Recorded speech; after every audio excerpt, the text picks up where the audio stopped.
প্রিয় দর্শক, আগরের দেশ মৌলভীবাজার জেলার বড়লেখা উপজেলার অংশ দেখতে পাচ্ছেন। অসাধারণ, আপনাদের কেমন লাগছে জানাবেন। এবং এই জায়গাটিতে আপনাদের সামনে তুলে ধরছি সিলেটের মৌলভীবাজার জেলার পাশাপাশি সিলেট বিভাগের মধ্যে বিভিন্ন জায়গা ঘুরেছি, দেখেছি এবং আপনাদের জন্য ভিডিও তৈরি করেছি। সেগুলো আপনাদের জন্য বেশ আনন্দদায়ক। এই এমত অবস্থায় আমরা আপনাদের সামনে তুলে ধরছি।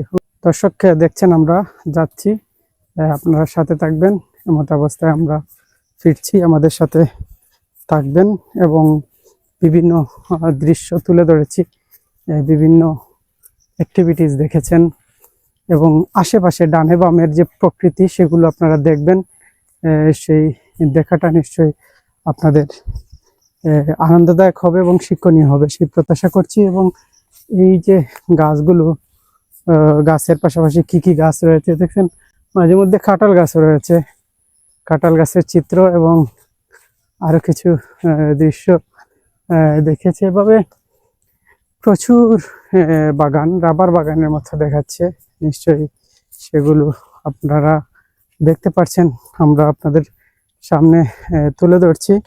সেই মতো অবস্থায় আমরা বিভিন্ন চা বাগান অধ্যুষিত সিলেট বিভাগের বড়লেখা উপজেলায় বাগানের বিভিন্ন গাছের চিত্র তুলে ধরছি, পাশাপাশি এগুলো সম্পর্কে বলেছি। আগরের গাছ কাটার পরে বুড়িতে যখন কাটবে, কাটার পরে দেখবে যে কালো, ভিতরে কালো এটা তারা আগরের ভাষায় মাল বলে, যে এই গাছে মাল আছে। মাল বলতে ওই যে কালো, যেটাকে কালো অংশ, কালো অংশটা কোনো কোনো গাছে কালো আছে।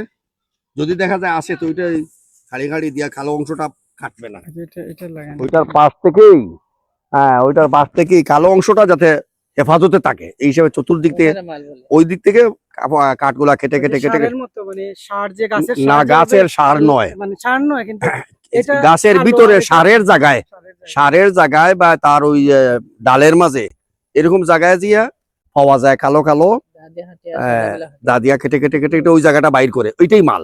ওইটার ভালোভাবে ফিনিশিং দেওয়ার পরে যাইয়া যখন পুরা কালো অংশটা বাইর হয়ে গেল, যখন তার পুরা কালো অংশটা বের হয়ে আসলো, তখন এইটাকেই বলে আগর মাল, আগরের মাল। এইটা দিয়ে এই মেডিসিনের মাধ্যমে সিস্টেম করে আতর তৈরি করে। মেডিসিন বলতে ওই যে সিদ্ধ হওয়ার পরে যখন একদম পাকাপোক্ত মোটামুটি ও সিদ্ধ হইলে, সিদ্ধ হওয়ার পরে ডেকে দেওয়ার পরে এগুলা জাল হবে। হ্যাঁ, শুধু আস্থা থাকে, এগুলা বিদেশে ট্রান্সফার হয়ে যায় সেখান থেকে। আর না, জাল দেওয়ার আগে একটা মাল দুইটা বাইরের যেগুলো আছে, যেমন যেগুলো বাইরের এগুলা নাই, কালো অংশ নাই, এইটারে বলে সোল্লা। মানে ওরা টুকরা টুকরা করে সোল্লা বানায়, সোল্লাতে কিছু মেডিসিন দেয়, দিয়ে তারপরে জাল দিয়ে তাকে তার থেকে দেখা যায় কিছু অংশ থেকে আতরও বাইর হয়। আর ছাই থেকে সিস্টেম করে তারা আগর বানায়, ওই যে আগরবাতি এগুলা আর কি। আর এগুলা কিন্তু আবার ওই যে মেডিসিন দেওয়ার পরে এগুলা বিশেষ করে সৌদিতে ট্রান্সফার করে দেয়, মিডল ইস্টে এগুলা বেশি ট্রান্সফার হয়। এগুলাই বেশি অংশে, বিশেষ করে আমাদের আজিমগঞ্জে, ওই যে বড়লেখার আজিমগঞ্জে নূর হাজির বাড়ি, কুদ্দুস হাজির বাড়ি, ওদের বাড়িতে কিন্তু বড় বড় ডেক আছে। বা ওই যে বরতলে এখানে আছে মিনাবাইর বাড়ি, এখানে ডেক গুলো আছে, ডেকের মাধ্যমে দেখা যায় অনেক বড় বড় ডেক আছে, এখান থেকে আগর বাইর করে, তারা আতর বাইর করে। এই গাছের মাঝে কোনো কোনো জায়গায় দেখছেন, কোনো কোনো গাছে লোহা মারা আছে, লোহা, হ্যাঁ লোহা মারা আছে, লোহা 1 ইঞ্চি পর পর তারা পুরা গাছটা দেখা যায় একেবারে উপর পর্যন্ত নিয়ে যায়। এগুলাকে আবার যখন কাটার পরে তখন দেখবেন ওই যেখানে জং ধরছে এই জং ধরার মাধ্যমে দেখা যায় কালো অংশ তৈরি হয়। এইটা হলো 2 নম্বর মাল, কিন্তু যেটা লোহা ছাড়া যেটা অরিজিনাল বাইরে, এটা হলো আসল মাল। এগুলোর মাঝে আছে 1 নম্বর বেশি কালো, যেটা এটা হলো 1 নম্বর মাল। এগুলার কেজি 2 লাখ 1.5 লাখ এগুলা বিক্রি হয়। আবার এটা যদি একটু কালো কম হয় তাহলে এটার দাম হয় অন্তত এই জায়গার লাখ। হ্যাঁ, উনি এই জায়গার বাড়ি। আর এই যে গাছটা আমরা ওই ভিডিও করেছি, এই গাছগুলার বয়স আনুমানিক কত হবে? না, এত বয়স হবে না, এগুলার বয়স 7 বছর 8 বছর এইরকমই হবে, এর চেয়ে বেশি হবে না এগুলা। বলছিলাম এই যে গাছটা, আপনি তো এই জায়গার বাসিন্দা, এই গাছের আনুমানিক বয়স কত হবে? তো শিওর হইতে পারে না, 10 বছর হইব। 10 বছরের অধিক হয়ে গেছে? না, 10 বছর হবে না, আরো কম হবে, 5-7 বছরের এইরকমই হবে। ধীরে ধীরে কিছু কিছু জায়গায় আবার মাটির উপর নির্ভর করে কোনো জায়গার মাটির গাছ লম্বা বেশি হয়ে যায়, বড় হয়, আর কোনো কোনো মাটির কারণে গাছ ছোট হিসাবে কম বাড়ে। এগুলার বয়স আছে, বয়স আছে মানে আগরোয়া গাছ কিন্তু দ্রুত বাড়ে, এটা সব জায়গাতে যেভাবে আমাদের বেলজিয়াম গাছ দ্রুত বাড়ে, শিমুল গাছ যেভাবে দ্রুত গাছ বাড়ে, দ্রুত বাড়ে। এগুলো দ্রুত বাড়ে। জায়গাতে ফল আছে। আমার বাড়িতেও আছে, আমার বাড়িতেও আগরের এই গাছ আছে। গ্রামের নাম কি? এই গ্রামের নাম হলো গাংকুল। কাঙ্কুল। গাংকুলে অন্তত পক্ষে 11টা গ্রাম আছে, 11টা গ্রামের পুরা নামই হলো গাংকুল। আচ্ছা আচ্ছা। এই গাংকুলের মাঝে কোন মাঝপাড়া ইউনিয়ন? মধ্যম, আচ্ছা, এটা এটা ইউনিয়ন? 10 নম্বর দক্ষিণ বাগ ইউনিয়ন, 9 নম্বর দক্ষিণ বাগ ইউনিয়ন। 9 নং দক্ষিণবাগ ইউনিয়ন, বড়লেখা উপজেলার। আঙ্কেলের নাম, আপনার নাম? আমার নাম মোহাম্মদ আব্দুর রহিম। আপনার নাম? আব্দুল মালিক। আব্দুল মালিক। আপনি পেশায় কি কি? তো মসজিদ যে আমরা দুজনই এখানে, একজনের ইমাম, প্রিয় একজন দর্শক, মুয়াজ্জিন। আমরা এই মসজিদের কয়েক সেকেন্ড ভিডিও আসার সময় করেছি। মসজিদের ইমাম সাহেব, যিনি অনেক মূল্যবান কথা আপনাদের সাথে শেয়ার করেছেন, নিশ্চয়ই বিশ্বের বিভিন্ন প্রান্ত থেকে দেখবেন, এবং অসাধারণ মসজিদ। অল্প সময়ে ভিডিও ধারণ করেছি, আপনারা দেখতে পারবেন। তাছাড়া মুয়াজ্জিন, যিনি এই মসজিদ, এই জায়গায় আপনারা আসলে নামাজ পড়তে পারবেন, এবং এই জায়গায় বেশ নান্দনিক মসজিদটি আমার খুব ভালো লেগেছে। এই বড়লেখা উপজেলার মধ্যে এরকম সুন্দর একটা মসজিদ, এবং মসজিদের বিরল। ইমাম সাহেব এবং এই খতিব এবং মুয়াজ্জিন, যিনি ওনার কথা আপনারা শুনেছেন, ওনাদের কথা শুনে নিশ্চয়ই আপনাদের একটা ধারণা হয়েছে। আমারও ভালো লেগেছে, ওনাদের গুরুত্বপূর্ণ তথ্য সংগ্রহ করতে পেরেছি, এবং ওনাদেরকে অসংখ্য ধন্যবাদ। ওনাদের মূল্যবান সময় দিয়েছেন, এবং এই সময়টা আপনারা জানেন বাংলাদেশের এবং বিশ্বের মাঝে সবচেয়ে সুন্দর সময় হচ্ছে আসর থেকে মাগরিব পর্যন্ত, অর্থাৎ বিকেল বেলা, যা 4টা থেকে 6টা পর্যন্ত খুব গুরুত্বপূর্ণ সুন্দর সময়। এই যে গুরুত্বপূর্ণ সময় 4টা থেকে 6টা পর্যন্ত, বিশেষ করে যখন দিন লম্বা হয়, তখন 7টা পর্যন্ত খুব সুন্দর। এই সময় ওনাদের জন্য খুব সুন্দর, নান্দনিক, এবং ওনাদের মন মানসিকতা ভালো। এই জন্য আমরা কথা সংগ্রহ করতে পেরেছি। ফ্রিও ছিলেন, অবসর থাকার কারণে ওই সময়টা আপনাদের ধারণ করেছি। অসংখ্য ধন্যবাদ আপনাদের সাথে যুক্ত হওয়ার জন্য। তো নিশ্চয়ই আশেপাশের যারা আসবেন এই মসজিদে নামাজ পড়বেন, এবং আমরা যদি থাকি মাগরিব পর্যন্ত নিশ্চয়ই এখানে নামাজ পড়বো, নতুবা আমরা সামনে যাচ্ছি, আরো কিছু ভিডিও ধারণ করব। তো এই জায়গার বাসিন্দা উনি আঙ্কেল। আপনার বাড়ি এই বাড়ি আপনার আমার বাড়ির সামনে? আপনার নাম কি? মোহাম্মদ বলু মিয়া। বলু মিয়া। এখানে আসলে লাভজনক সবচেয়ে ব্যবসা হলো কি, এখানে বিশেষ করে বড়লেখায় সবচেয়ে লাভজনক ব্যবসা হলো আগর আতরের ব্যবসা। আচ্ছা আচ্ছা। এই গাছ লাগানো, যারা এই গাছের পিছনে শ্রম দেয়, যারা কাঠ কাটে, এখানে শুধু এই গাছের মাধ্যমে কয়েকটা ডিপার্টমেন্ট উপকৃত হচ্ছে। একটা হচ্ছে যারা মালিক, সে তার গাছের মালিক হিসাবে, আর যারা এখান থেকে আগর সংগ্রহ করার জন্য কিনে নেয়, তারা উপকারী হচ্ছে। ওরা নিয়ে যে মাল তৈরি করার জন্য যে শ্রমিক কালেকশন করে, তাদের প্রত্যেকে রুজ দিতে হয় 350-400 টাকা করে, 500-800 পর্যন্ত তাদের রুজ দিতে হয়। আবার ওই যে মহিলারা আবার কাজ করে, যে সোল্লার কাজ, ছোট ছোট করে টুকরা টুকরা করে, এগুলা তারা কেজি হিসাবে দেখা যায়, কেজি করে বাল্টি হিসাবে তারা 60 টাকা করে এক একটা বাল্টি তারা তৈরি করে। প্রত্যেক বাড়িতে দেখা যায় বেশি অংশে ওরা কাজ করতেই আছে তারা। তো এখানে দেখা যায় একেবারে গোরের মহিলা থেকে নিয়ে ছোট ছোট বাচ্চারা সব, মানে কেউ বেকার নাই। আচ্ছা আচ্ছা। এক আগরের মাধ্যমে সব কর্মজীবী, ঘরে ঘরে এগুলা চলতেছে। পরে সময় সময় ওরা কন্ট্রাক্টর এসে সব মালগুলা বস্তাবন্দি করে তাদের গাড়ি করে নিয়ে যায়।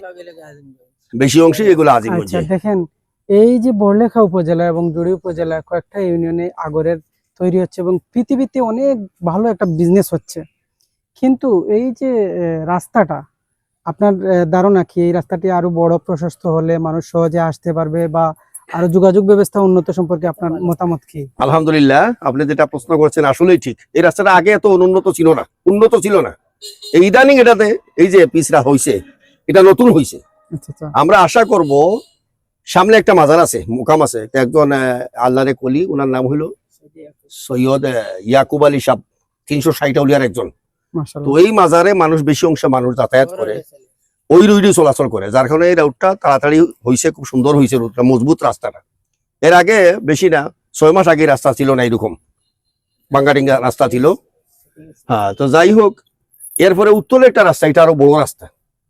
এইটাও আস্তে আস্তে দেখবেন জনসাধারণ যত বাড়বে, জনসমাগম যত বেশি হবে, এই রাস্তাটা আরো ক্রমান্বয়ে বড় হবে, আমরাও সেটা আশা করি।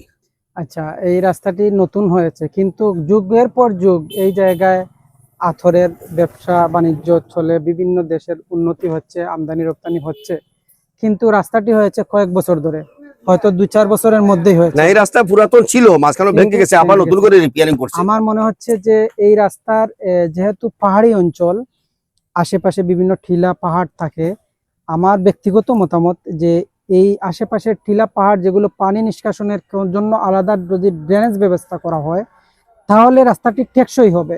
এই ড্রেনেজ ব্যবস্থা নিয়ে আপনার কোনো মানে মন্তব্য আছে কি? হ্যাঁ, মন্তব্য আছে। আমাদের ওই জায়গায় একটা জায়গায় পানি জমে যায়, এই জন্য তখনই আমাদের প্রশ্ন আসছে, অনেকেই এলাকার স্থানীয় মেম্বার, চেয়ারম্যান, ওরাই চিন্তা করছে যে ভবিষ্যতে এই রাস্তাটাকে যখন বড় করবে, আশপাশ সেটা ড্রেনেজ ব্যবস্থা করার চিন্তা ভাবনা তাদের আছে। ঊর্ধ্বতন কর্মকর্তাদের সাথে আলোচনা করেই এটা করার চিন্তা আছে।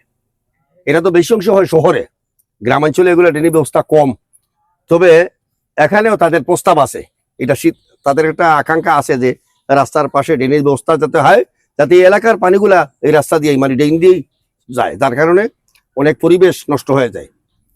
ড্রেন না থাকার কারণে পরিবেশটা অনেক নষ্ট হচ্ছে, রাস্তায় পানি জমে যায়, পিচ রাস্তার মাঝে অনেক সময় সমস্যা হয়, আশেপাশের অনেক ওয়াল ভাঙ্গে রাস্তা দিতে হয়। যাই হোক, আলহামদুলিল্লাহ, আপনি যেটা প্রস্তাব করছেন ধন্যবাদ, এলাকার জন্য উন্নয়নমূলক। ড্রেনেজ ব্যবস্থা কার্যক্রম হয়, কিন্তু এই সম্পর্কে আমি আরো কিছু যুক্ত করতে চাচ্ছি। অনেক জায়গায় ড্রেনেজ ব্যবস্থা হয়, ড্রেন বলতে এখানে অনেক বড়, মিডিয়াম এবং ছোট, এমন ড্রেনেজ ব্যবস্থা প্রয়োজন যে ড্রেনেজ ব্যবস্থা কার্যকরী ভূমিকা রাখে, পানিটা সহজে যেতে পারে এবং পুনরায় আবার যেন মেরামত করতে না হয়, এরকম বিভিন্ন চিন্তা ভাবনা থেকে উন্নত ড্রেনেজ ব্যবস্থা এবং যাতায়াত ব্যবস্থা, যে রোডটি ভালো উন্নত মানের হলে ভালো হয়। বৃষ্টি চলে আসছে, নতুবা আরো গুরুত্বপূর্ণ কথা আপনারা শুনতে পারতেন, যদি সুযোগ হয় তাহলে নিশ্চয়ই আবার ধারণ করব এবং আমাদের সাথে থাকবেন, কথা হবে নতুন কোনো টপিকস নিয়ে। এবং বিষয়টি বেশ নান্দনিক, সুন্দর লাগছে। এই কারণে সুন্দর লাগছে যে আপনাদের সামনে প্রকৃতি তুলে ধরি, প্রকৃতি তুলে ধরার পাশাপাশি বিভিন্ন শিক্ষণীয় বার্তা আমরা আপনাদের সামনে নিয়ে আসি।